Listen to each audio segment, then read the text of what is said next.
Hello friends, आप देख रहे हैं आपका चैनल शेयर बाजार विद आयुष। और दोस्तों, इस वीडियो में चर्चा करने वाले हैं 4 शेयरों के बारे में। तो काफ़ी इंपॉर्टेंट वीडियो रहता हुआ देखने को मिलेगा, तो वीडियो को पूरा देखिएगा। तो चलिए दोस्तों, बिना किसी देरी के वीडियो को शुरू करते हैं और बात करते हैं यहाँ पे सबसे पहले रूट मोबाइल के ऊपर।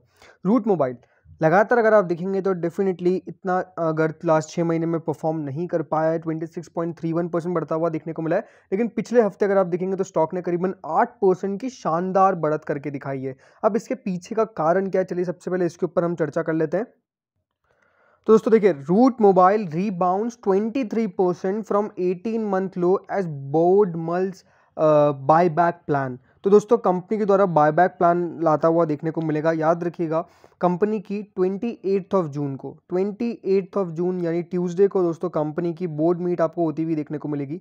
और बोर्ड मीट में कंपनी जो है वो कंसीडर करने वाली है प्रपोजल ऑफ बायबैक प्लान। अब वो डेफिनेटली देखना पड़ेगा कितने पे बायबैक लाती हुई देखने को मिलती है कंपनी, किस हिसाब से बायबैक लाती हुई देखने को मिलती है। बायबैक भी याद रखिएगा काफ़ी टाइप के होते हैं, तो देखना पड़ेगा कंपनी किस टाइप की आपको बायबैक लाती हुई देखने को मिलेगी। बट डेफिनेटली जो खबर निकल के आई उसके बाद स्टॉक के अंदर आपको तेज़ी बनती हुई देखने को मिली और स्टॉक काफ़ी बढ़िया करता हुआ देखने को मिला है, इसमें कोई दोहराए नहीं है। यहाँ पे जो जैसे मैंने कहा कि देखिए, ट्यूसडे 28 ऑफ जून को कंपनी की मीटिंग होती हुई देखने को मिलेगी जिसमें प्रपोजल लाया जाएगा बायबैक का। अब देखना पड़ेगा कितने पे बायबैक लाया जाता है। Primary objective of a share buyback program is to arrest the fall in value of a stock by reducing the supply of the stock, which is essentially pushes up the stock price through a better price to earning multiple। क्योंकि याद रखिएगा, market में जितने available यहाँ पे stocks है उसको देखिए कंपनी कम कर देती है। बायबैक का मतलब होता क्या है, सिंपल सादा। बायबैक का मतलब ये होता है कि जितने भी मार्केट में आपको टोटल स्टॉक्स अवेलेबल है उसका कुछ पोर्शन कंपनी फिर से अपने पास रख लेती है, उसको खरीद लेती है मार्केट से।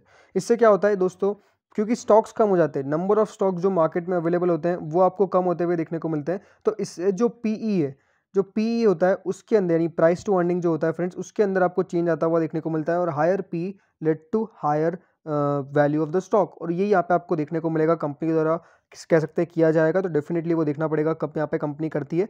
बट स्टॉक जैसे मैंने कहा कि बहुत गिरता हुआ देखने को मिल चुका है। बात करें स्टॉक के चार्ट के बारे में, तो अगर दोस्तों ओवरऑल चार्ट भी आप देखेंगे तो एक बात आपको साफ साफ समझ में आएगी। क्योंकि देखिए, ज़्यादा टाइम तो हुआ नहीं है इस कंपनी को मार्केट में आए हुए, अभी आईपीओ आता हुआ देखने को मिला। आईपीओ आने के बाद स्टॉक ने बेहद शानदार परफॉर्मेंस किया, काफ़ी तेज़ी से ऊपर गया।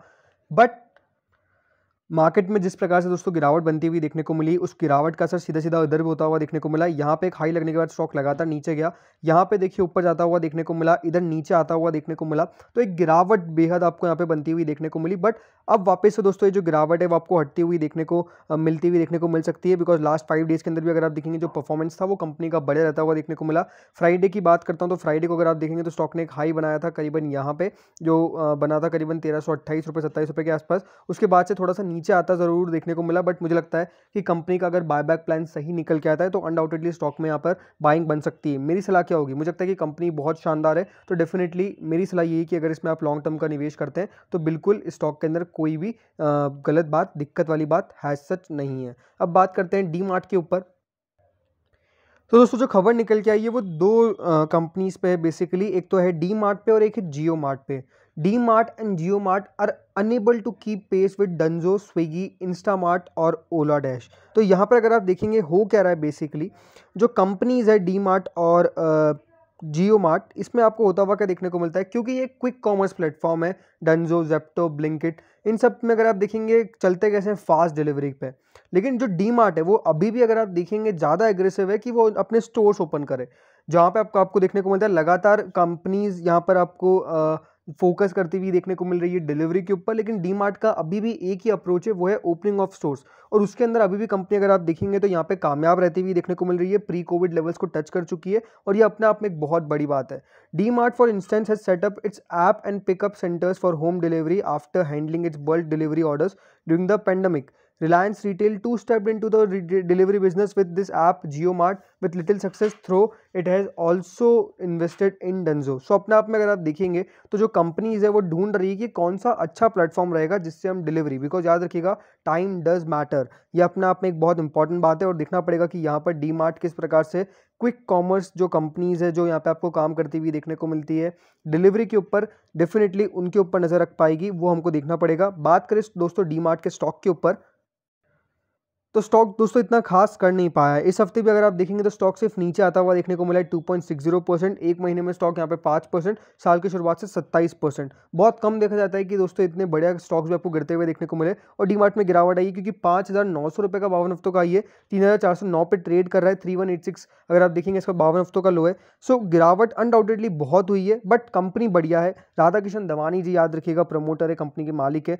तो अपने आप में एक प्रमोटर का सेटिस्फैक्शन तो मिलता ही मिलता है इस कंपनी के अंदर। डेफिनेटली उनका पूरा विश्वास रखता है। मुझे लगता है कि ये मौका है, बस डीमार्ट के अंदर आपको ये मौका है, इन लेवल्स के आसपास आपको उठाना चाहिए। स्टॉक के अंदर अगर बात करता हूँ चार्ट के ऊपर भी, तो लास्ट 1 मंथ का दोस्तों अगर चार्ट आप देखेंगे तो स्टॉक लगातार नीचे आता हुआ देखने को मिला है, कोई सपोर्ट मिलता हुआ देखने को नहीं मिला है। वही बात करता हूँ लास्ट 3 मंथ्स की, तो लेवल्स अगर आप देखेंगे तो अब एक सपोर्ट वाले आते हुए देखने को मिल रहे हैं। जहाँ से आखिरी बार बाउंस बैक हमको देखने को मिला था, वो जो लेवल्स दोस्तों आते हुए देखने को मिले थे वो थे अराउंड 31943200।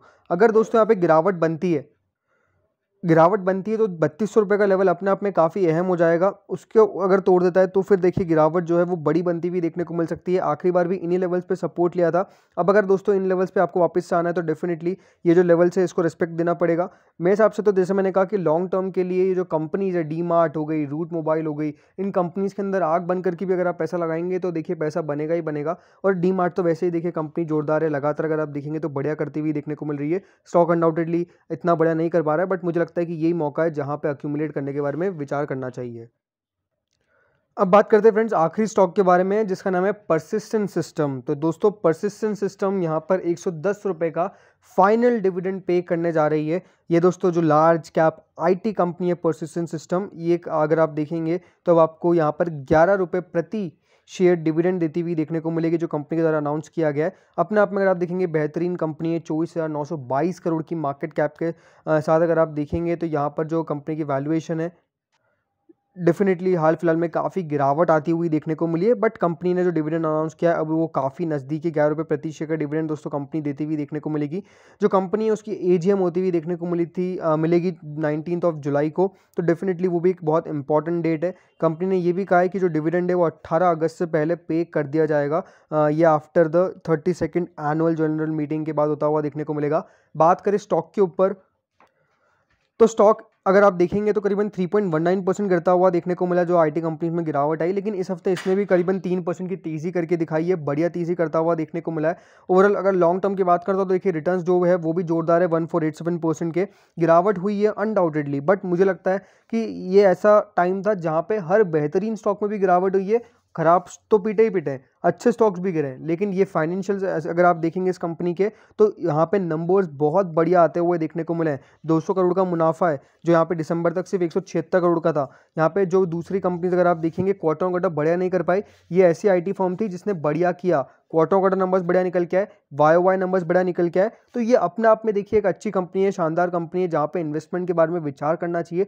और इन लेवल्स पर डेफिनेटली परसिस्टेंस खराब भी नहीं दिखता है। स्टॉक का अगर आप बात करते हैं 52 हफ्तों के हाई का, तो वो करीबन 5,000 रुपये के आसपास का है। स्टॉक आपको मिलता हुआ देखने को मिल रहा है 3260 पे, प्लस डिविडेंड अच्छा देती है। तो ओवरऑल जैसे मैंने कहा कि लॉन्ग टर्म की पिक्स अगर आपको अक्यूमुलेट करनी है तो परसिस्टेंट भी एक अच्छी आईटी कंपनी है जहाँ पे इन्वेस्टमेंट कर सकते हैं। और इसकी याद रखिएगा फेस वैल्यू भी अभी अब आपको 10 रहती हुई देखने को मिलती है। तो 10 रुपये की फेस वैल्यू वाली कंपनी 3260 तक चली गई है और भी आगे चल जाएगी। एक बार स्टॉक का अगर पूरा चार्ट देखें तो दोस्तों परसिस्टेंट का अगर आप यहाँ पे देखेंगे लास्ट 6 महीने का चार्ट, तो लास्ट 6 महीने के अंदर यहाँ पर अगर आप स्टॉक देखेंगे गिरावट अनडाउटेडली होती हुई देखने को मिली है। स्टॉक में अगर आप देखेंगे तो यहाँ पर हर सपोर्ट के बाद गिरावट बनी है। एक सपोर्ट यहाँ था, उधर गिरा स्टॉक, फिर यहाँ पर आपको आता हुआ देखने को मिला, बाउंस बैक आया, फिर गिरा, और अभी अगर आप देखेंगे तो वापस से चढ़ने की कोशिश कर रहा है। याद रखिएगा लेवल्स बहुत अहम हो जाते हैं क्योंकि स्टॉक अपने सपोर्ट्स को तोड़ रहा है। अगर इस बार इसने वापस से इन लेवल्स को तोड़ा, यानी आप मान के चलिए जो लेवल आता है 3100 का,